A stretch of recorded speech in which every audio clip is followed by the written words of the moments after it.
নারায়ণগঞ্জের রূপগঞ্জে দুর্বৃত্তদের দেয়া আগুনে পুড়ল একটি পিকআপ ভ্যান। উপজেলার মুরাপাড়া ইউনিয়নের টঙ্গীরঘাট গ্রামে 24 এপ্রিল রাত আনুমানিক 2 ঘটিকার সময় এই ঘটনা ঘটে।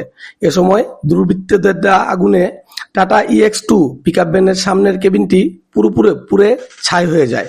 প্রত্যক্ষদর্শীদের থেকে জানা যায়, রাত আনুমানিক 2টার সময় পিকআপটিতে আগুন দিয়ে পালিয়ে যায় দুর্বৃত্তরা।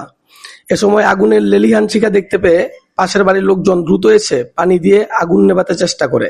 তাদের ডাকচিৎকারে আশপাশের লোকজন এসে 30 মিনিট পানি দেওয়ার পরে আগুন নিয়ন্ত্রণে আসে। কে বা কাহারা এই অগ্নিকাণ্ড ঘটিয়েছে তা এখনো জানা যায়নি। এই বিষয়ে পিকআপ ভ্যানটির মালিক লাইলি বেগম রূপগঞ্জ থানায় অভিযোগ দায়ের করেন।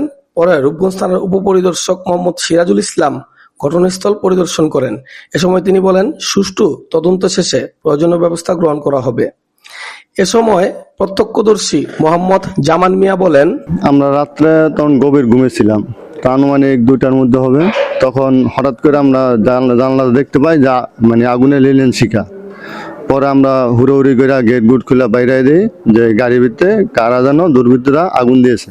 তারপর আমাদের বাড়ির পাড়ে বালতি দিয়া বা আশেপাশে আরো কয়েকজনের বালতি দিয়া এই আগুন নিয়ন্ত্রণে আনি। পিকআপ ভ্যানটির মালিক লাইলি বেগম বলেন,